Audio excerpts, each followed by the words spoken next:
Сәлеметсіздер ма? Бүгінгі өтілетін тақырыбымыз бұрыштарды салыстыру, бұрыштардың түрлері және үшбұрышты сызғыштың қолданылуына тоқталамыз осы бұрыш жағдайында.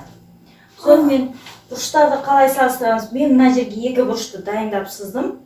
Екеуінің де бұрыштық өлшемі 40 градус. Ал қай жағдайда бұрыштар бір-біріне тең деп аталады? Егер біз бұның градустық өлшемін білмеген жағдайда, сіздер білмейсіздер ғой, мен салып қойдым. Білмеген жағдайда біз бір бұрышты екіншісінің үстіне бұрынғы жазықтықтағы кез келген фигураның тең емес екендігін білу үшін біз екі фигураны бір-біріне беттестіреміз ғой. Дәл солай бұрыштарды да бірінші бұрыш және екінші бұрышты бір-біріне беттестірейік. Мынау кішірегін әкеліп біріншісінің үстіне қойып беттестірген жағдайда екеуінің қабырғалары бір-бірімен беттесіп кетсе, онда ол тең бұрыштар деп аталады. Яғни үшінші жағдай екеуі беттесіп бірдей болып тұр. Өзгеріс жоқ, қабырғалары дәл беттесті. Осындай бұрыштарды біз тең бұрыштар деп атаймыз, және олардың өлшемдері де тең болады. Мысалы, бірінші бұрыш бізде мынау бұрыш 1, ол 40 градус. Екінші бұрышта да 40 градус. Ондай болса, екі бұрыш бір-біріне тең. Яғни олар беттеседі. Сондықтан екі бұрышты тең бұрыштар дейміз. Бұл тең бұрыш жайында салыстырудың бірінші түрі жағдай. Екіншісінде бұрыштардың бәрі тең бола бермейді ғой.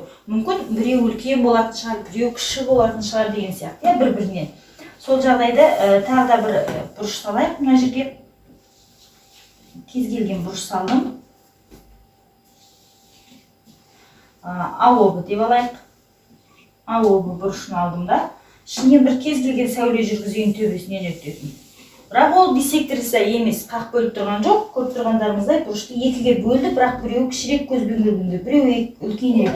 Осыны С деп алсам.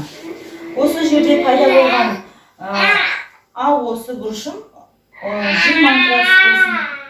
Ал мына жердегі СО бір бұрышым ол 40 градус болсын. Сонда көріп тұрғанымыздай, егерде бұрыштық өлшемі үлкен бұрыш болса, артық біреуінен екіншісі артық қой. Онда ол үлкен бұрыш болады, кемі ол кіші бұрыш болады.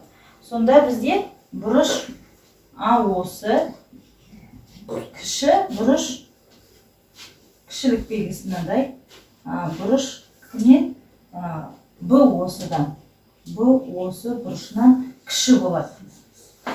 Екеуін үстіне қалмаңыздар, кіші осы бұрышынан. Себебі 20 градус осы, ал осы бізде 40 градус. Осылай бұрыштық градустық өлшемдермен салыстыратын боламыз. Бұл бізде салыстыру. Яғни тең бұрыштарда болады, және бір-бірінен кем, артық кемді бұрыштарда табылады. Және ары қарай бізде білеміз, бір түзудің ортасын нүкте арқылы бөлу арқылы біз жазыңқы бұрыш пайда болатынын білеміз. Сол жазыңқы бұрышты салу оңай, себебі жазыңқы бұрышты кез келген сызғышпен салуға болады. Себебі ол түзу сызық және ортасын нүкте бөліп жатады. Сол жазыңқы бұрышты біз егерде жазыңқы бұрышты алып, жазыңқы бұрышы екі басын F деп алайық. Бізде бұл бұрыш F деген жазыңқы бұрыш, оның градустық өлшемі бізде 180 градус екенін білеміз. Осы жазыңқы бұрышты алып,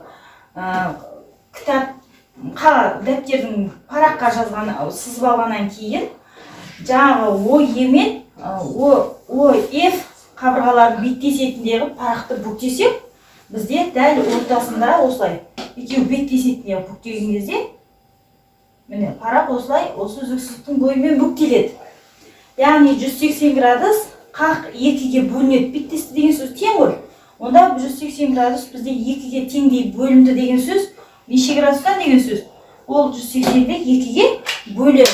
Сол кезде ол екі бөлігі 90 градустан болып бөлінеді. Бір жақ бөлігі 90, келесі жақ бөлігі де 90 болып бөлінеді.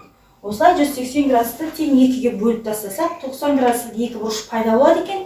Біз осы бұрышты тік бұрышты үш бұрыш деп атаймыз. Тік бұрышты үш бұрыштың өлшем бірлігі бізде 90 градус. Ал Тік бұрышты үшбұрышты біз әдетте тек қана транспортердің көмегімен ғана емес, біз мынау үшбұрышты сызғыштың көмегімен де сыза аламыз. Себебі мынау менің қолымдағы үшбұрышты сызғыш бір бөлігі тік бұрышты болып тұр. Бір бұрышы тік бұрышты. Осы сызғыштың көмегімен де тік бұрышты үшбұрышты сала аламыз. Міне.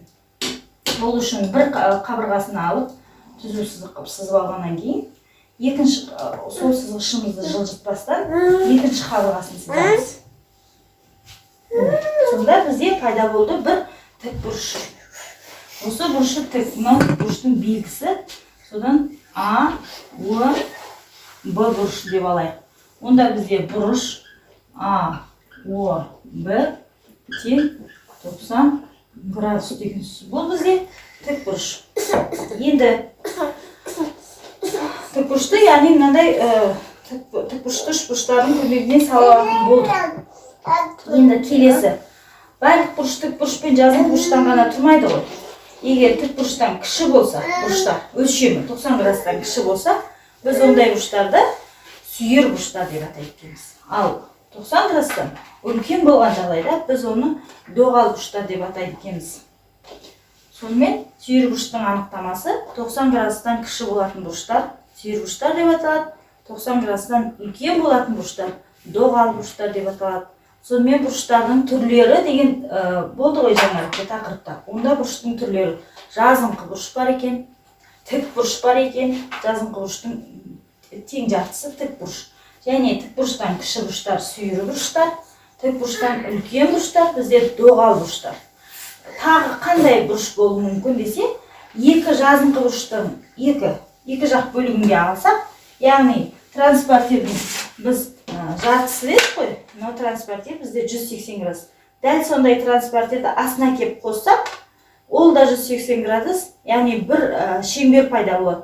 Сол шеңбердің градустық өлшемі екі жарты шеңбер қосылғандықтан 180 градус болады. Бұл бізде толық бұрыш деп аталады.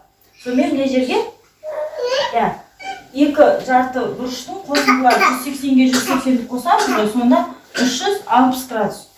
Ол бізде толық бұрыш. Сонымен мына жерге бұрыштардың кішкене түрлерін сызып көрсетейін. Бізде бұл 90 градустан кішірек болса бұрышымыз, ол 70 болуы мүмкін, 60 болуы мүмкін, 15 болуы мүмкін. Әйтеуір 90 градустан кіші бұрыш. Бұл бізде сүйір бұрыш. Сүйір бұрыш. 90 градустан үлкен болса бұрышымыз. Ол бізде доғал бұрыш. 120 градус, 115 градус деген сияқты. Үлкен болып жатыр 90 градустан. Ол бізде доғал. 90 градустан үлкен бұрыштар.